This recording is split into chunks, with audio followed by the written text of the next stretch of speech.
Vous écoutez RCJ Midi, c'est l'heure de lire la politique avec Luce Perrault et son invité Richard Malka.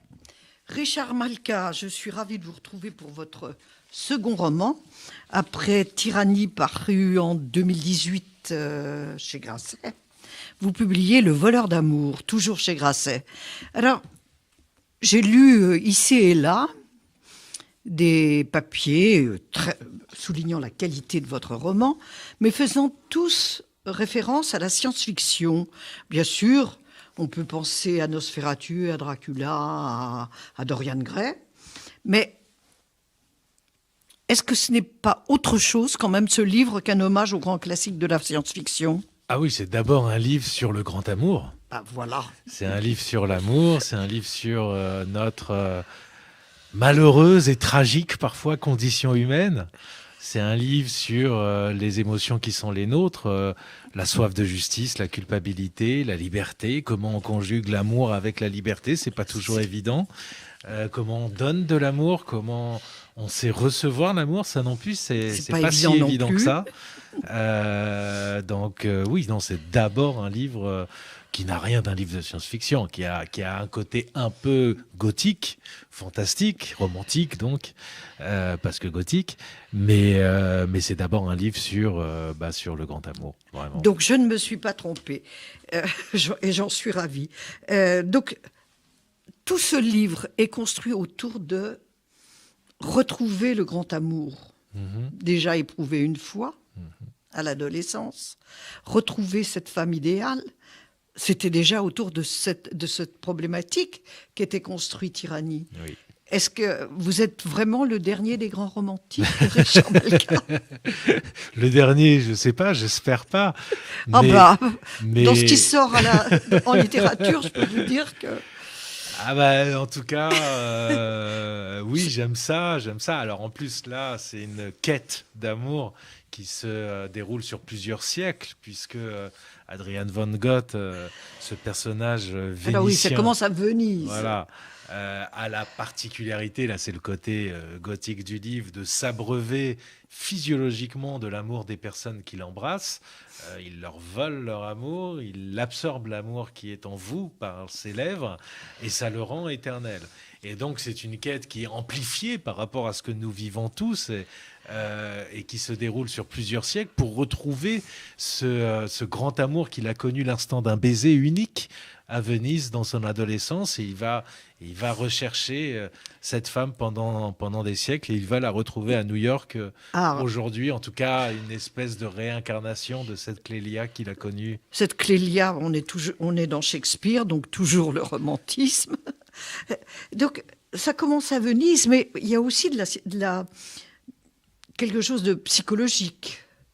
Vous faites allusion. Ça démarre comme ça, votre livre. Adrian von Gogh, votre héros, déjà dans sa vie utérine, ressent le manque d'amour de ses parents. Il n'est pas un enfant désiré, il n'est pas un enfant aimé.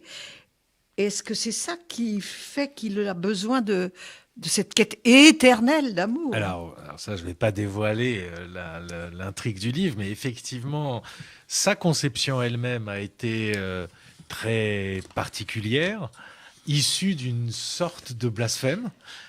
On retrouve mes thèmes chéris, mais c'est un blasphème à ma sauce, donc un peu particulier. Et puis, il naît dans des conditions tragiques. Il n'est pas aimé par ses parents qui ne peuvent pas, parce qu'eux aussi ont traversé un drame. Il est privé d'amour, et ça va créer chez lui un don, mais qui est en même temps une malédiction, qui est qu'il est tellement à la recherche d'amour que tous ses neurones vont s'organiser son être autour, entier. Son être entier, son âme, son cœur va s'organiser autour de cette quête, qu'il va développer ce don malédiction, parce que c'est une malédiction, parce qu'il vole l'amour. Mais du coup, il ne le gagne jamais, ça ne le pénètre pas, il ne le ressent pas. Ça ne fait que nourrir son éternité, mais pas son âme, ni son cœur. Et la recherche il va le rechercher pendant des siècles. Et là, on va le suivre au travers de ses aventures parce qu'il va beaucoup voyager et connaître Alors, beaucoup justement. d'événements historiques, rencontrer des personnages historiques. Justement, racontez. Il y a un passage sur la Turquie, on ne peut pas ne pas penser à ce qui se passe aujourd'hui. Alors, j'ai aimé placer... Il y a quand même des parallèles en permanence. Oui. Bah, j'essaie de faire rêver, de faire voyager, mais aussi parfois de faire réfléchir, en tout cas de partager ma vision de romancier du passé, des événements historiques qui m'intéressent. Et en l'occurrence, une partie de ce roman se passe à Constantinople, dans l'Empire ottoman, et Adrian von Gogh va avoir de la tendresse aussi, en tout cas va s'associer à un grand marchand, et il va parcourir le Moyen-Orient avec lui à l'époque des sultans. Et alors ça, je me suis beaucoup amusé dans cette partie-là parce qu'il y a un côté un peu conte des Mille et Une Nuits. Là, on quitte l'univers gothique pour celui des Mille et Une Nuits. Mais ce grand marchand, celui qui le protège, va décéder, et là, la noirceur du monde éclate. Il en avait fait son héritier, et bien sûr, comme il est étranger, on va le dépouiller. C'est déjà une dénonciation de l'injustice faite aux étrangers. C'est le côté avocat là qui est revenu. Il y a des pointes du moi avocat dans ce livre, mais y compris dans le rapport à la monstruosité d'Adrian von Gogh. C'est un monstre qu'on aime. Mais c'est un monstre qu'on aime. C'est ça le problème. Il y a de l'humain dans le monstre et du monstre dans chacun de nous. Mais quand même, c'est toute la complexité de l'espèce humaine. Oui, mais à chaque situation, quand vous, par exemple, aussi vous évoquez la Révolution française, mais là aussi c'est la noirceur des êtres et des choses que vous racontez. Parce que ce que je dis, c'est qu'en fait, les radicaux gagnent toujours les plus radicaux, qui commencent par exterminer les un tout petit peu moins radicaux qu'il y avait avant eux, et puis au final, c'est le peuple qui paye.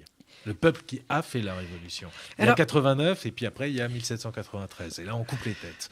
Il y a la révolution en Russie et puis ça se termine par le goulag.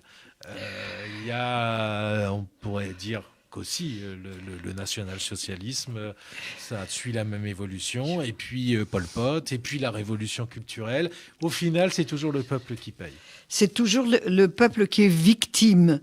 Mais revenons à cette Clélia qui a tout déclenché. Oui. Vous en faites comme une ombre. C'est vrai. Elle est en quelque sorte désincarnée parce qu'elle est victime d'une maladie, celle de refuser la nourriture. Là aussi, vous jouez sur le temps présent, le temps passé. Oui. Alors, comment l'idée de Clélia vous est venue ? Vous avez raison, Clélia est évanescente. Oui. C'est une sorte de rêve. Et c'est ce qui nourrit tout le temps. Fantôme. C'est un fantôme qui nourrit en permanence Adrian von Gogh, votre héros. Oui, en fait, on peut se demander si c'est pas un amour imaginaire. Ben, on a tous ça en nous. Une forme idéalisée et imaginaire, et c'est ce qui nourrit le romantisme. Est-ce que votre premier amour, enfin en tout cas je pense que moi, mon premier amour a été imaginaire, je l'ai créé quand j'étais gamin. Elle était dans ma tête et j'ai vécu des aventures avec elle, mais elle n'existait pas. C'était mon amour idéalisé. À partir de vos lectures ? Parce qu'on a l'impression que ça a aussi beaucoup nourri vos personnages. Oui, probablement. Probablement à partir de mes lectures et à partir de mon imaginaire, qui se nourrit de tout. Un romancier, c'est un pirate. Il vole ce qu'il y a autour de lui et puis... il se nourrit. Il se nourrit. Contrairement à Clélia. Alors, ce que Clélia lui révèle, finalement, lorsqu'on arrive à la fin du livre, on ne sait toujours pas si c'est une bénédiction ou une malédiction. Comment l'avez-vous voulu ? Comment l'avez-vous ressenti, ça ? Ce que Clélia révèle à Adriane. Ben oui, parce Mais qu'on je- ne j'ai sait, pas- on ne sait en fait, toujours pas non, si mais- c'est une mais parce que- bénédiction, une malédiction. Mais, en fait, parce que je ne sais pas. Je ne sais pas si vous savez. Moi, je ne sais pas. J'ai pas la réponse. Enfin, en tous les cas, il n'y a pas la réponse. Non, mais je laisse au lecteur le soin d'apporter chacun sa réponse. Il faut faire confiance à son lecteur. Moi, je l'ai pas. Pour moi, c'est extrêmement complexe. Le sentiment amoureux, cette émotion-là, cette conjugaison avec la liberté, c'est pas quelque chose de simple. Alors, c'est un renoncement à la liberté, l'amour. Mais en même temps, la liberté sans amour, c'est complètement vain. Et ça permet pas d'ouvrir des portes à l'intérieur de soi. C'est une formidable richesse que d'avoir connu l'amour, et une vie sans avoir connu cette passion amoureuse, c'est triste. Donc, comment on fait pour conjuguer ça? Comment on trouve le bon équilibre? Je recherche encore. Alors, vous le recherchez encore. C'est la quête de ce livre. Normalement, ça devrait être la quête de tout chacun. le monde. Mais comment le vit-il, puisqu'il ne retrouve pas Clélia à travers toutes ses aventures? Alors, est-ce ça qui provoque les excès? Ces excès. Ah oui. Et puis parce que le personnage n'est pas non plus tout blanc, ni tout séduisant. Justement, pourquoi cette noirceur aussi dans le personnage? Parce qu'elle est en chacun de nous, et parce que on a tous, je crois, eu envie de se perdre dans le plaisir, dans la recherche de plaisir. Comme il peut pas acquérir ce sentiment amoureux, il faut se remplir d'autres choses. Alors il commence par éprouver toutes les formes de plaisir possibles jusqu'aux excès. Ça commence à Constantinople. Et puis, il est toujours en recherche de sens. Quel est le sens de sa vie? Il pense l'avoir trouvé avec ce marchand. Il se dit qu'il va améliorer l'humanité et que ça justifie son existence en dépit du mal qu'il fait. C'est ce qu'il a fait aussi, tant qu'il a été protégé par ce marchand. Absolument. Et puis ensuite, il abandonne tout. Et il vit comme un ermite. Et puis il rencontre une petite fille aux confins de l'Ukraine. Et là aussi, il rencontre un événement tragique, l'Holodomor, des millions d'Ukrainiens qui meurent de faim. Et puis il rencontre la Seconde Guerre mondiale et le nazisme. Et là, à nouveau, il pense avoir un but qui est d'assassiner les nazis, parce qu'il a ce pouvoir de tuer. De destruction. De destruction. Mais à chaque fois, la lassitude le guette. Quand c'est le problème de l'éternité. Mais c'est notre problème à tous. Sa vie éternelle ne fait qu'amplifier ce que nous connaissons tous. Alors, il y a cette noirceur, mais il y a aussi ce sentiment de puissance et cette recherche de puissance. Alors, est-ce que chacun d'entre nous... De toute puissance. L'éprouve aussi? Et est-ce que cette puissance ne se met pas toujours au service des bonnes causes? Chacun d'entre nous, je ne sais pas. Moi, ça m'effleure. C'est quelque chose qui... Ça vous est nécessaire, la puissance? Vous cherchez à être puissant? Alors, c'est paradoxal parce que, oui, il y a si je vais être très honnête avec moi-même, il y a cette recherche-là, mais en même temps, dans une démarche complètement solitaire, parce que je ne fais partie de rien. En général, quand on veut être puissant, on cherche à avoir un groupe avec soi, on fait de la politique, on mesure ses forces. Des associations. Moi, je ne suis adhérent de rien du tout et j'ai toujours fait très attention à agir seul parce que c'est ma nature. Donc il y a une ambiguïté, mais en même temps, oui, c'est bien sûr que c'est en moi. Je l'exerce au travers des mots, du verbe. Il y a le désir de convaincre. C'est un désir de puissance aussi. Enfin, j'essaie d'être lucide sur moi-même. Donc bien sûr que ça participe à cela, et c'est ce que je travaille aussi dans ce roman. Alors, vous dites que vous êtes à la recherche du grand amour en permanence. C'est Adriane qui est à la recherche. Enfin, Adriane, hein, mais oui, c'est Adriane von Gott qui est à la recherche. Mais vous dédiez Vous dédiez votre livre, et c'est une superbe déclaration d'amour, c'est une des plus belles que j'ai pu lire depuis fort longtemps, à une femme, la femme idéale, celle qui vous a volé par chance votre amour. Alors ? Vous êtes malicieuse, Luce. Bah oui, parce que sans elle, je n'aurais pas écrit de roman. J'avais déjà écrit beaucoup de bandes dessinées, mais je pense que j'aurais pas pu écrire de roman parce qu'il me manquait des morceaux de moi auxquels j'avais pas accès. Et elle a ouvert des portes. Donc oui, elle a volé parce que j'avais pas envie, parce que je me protégeais de ce sentiment amoureux, parce qu'elle a forcé La porte. la porte. Mais c'est une chance. Donc, Donc elle méritait bien cette dédicace. elle... Donc, elle est à l'origine de Tyrannie, où déjà vous cherchiez la femme idéale, et à l'origine de ce voleur d'amour. Elle a participé, bien sûr. Sans elle, c'était pas la même histoire. Voilà, ça fait partie de mon parcours. Donc, c'est le chemin de ma vie. Oui, c'était pas la même histoire. Donc, roman d'amour avant tout, mais pourquoi en permanence roman d'histoire aussi, ça vous a... Ah oui, j'aime l'histoire. Ça se sent absolument. Et avec des périodes très précises qui vous fascinent. Alors, là aussi, est-ce que ces périodes qui vous fascinent dans ce livre, ce sont celles qui ressemblent par l'atmosphère à ce que nous vivons aujourd'hui? L'histoire. Il y a de ça. J'aime l'histoire et j'aime la science-fiction. Donc c'est le passé et l'avenir. Tout y est. Voilà. Mais oui, on trouve dans l'histoire, c'est un éternel recommencement parce que la nature humaine ne change pas. Donc on retrouve dans la Révolution française, dans ces grandes idéologies, on les retrouve qui finissent mal. Oui, on les retrouve. Mais pareil. Et on retrouve, alors ils passent en Afrique avec les traites négrières, tout ça et reste d'actualité.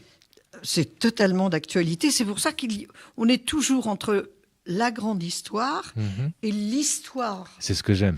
Auquel vous faites appel pour nourrir ce roman.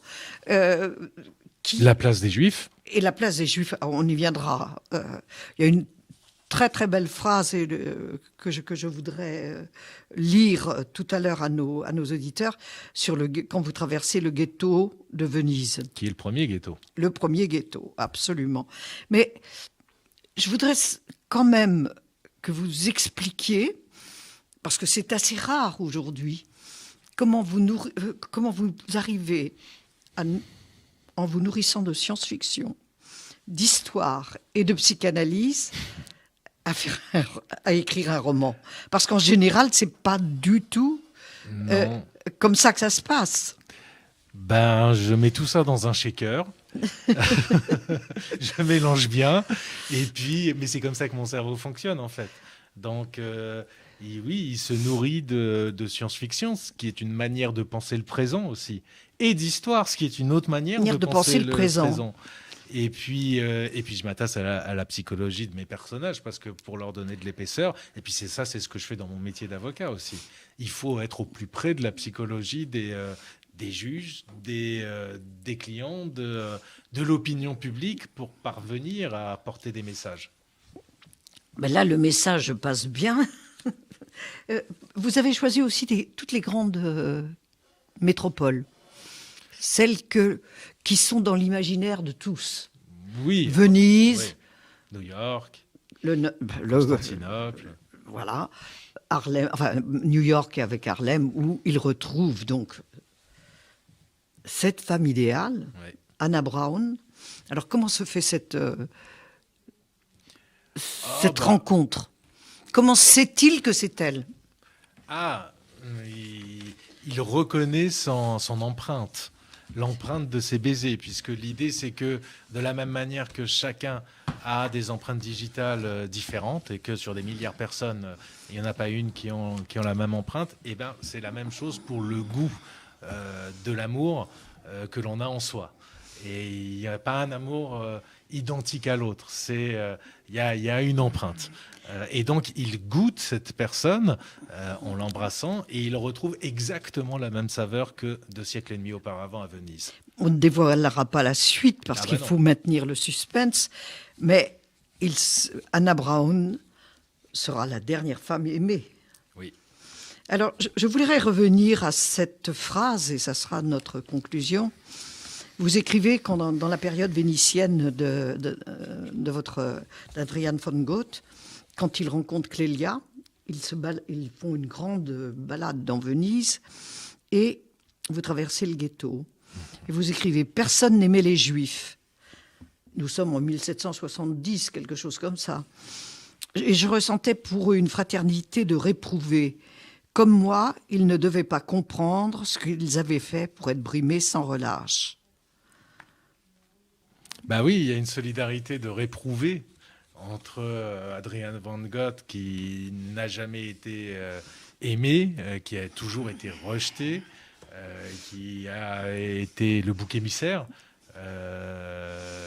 au cours de son parcours scolaire, et puis les Juifs qu'il voit dans ce ghetto et qui, sans plus de raison que lui, sont des réprouvés. On ferme les portes du ghetto le soir et ils ne peuvent plus en sortir. Donc il éprouve cette empathie-là, mais il précise, encore ont-ils la chance, eux, d'être éprouvés en tant que peuple, ce qui laisse place au bonheur individuel. Moi, c'est moi-même qui suis maudit. Vous vous sentez maudit ? Non. Non. Merci Richard Malka. Lisez ce magnifique roman, Le voleur d'amour. C'est publié chez Grasset. C'est un livre d'histoire. C'est un livre qui vous fera redécouvrir la science-fiction et son côté magique. Et c'est un roman inoubliable. Merci Richard Malka. Merci Luce Perrault, merci.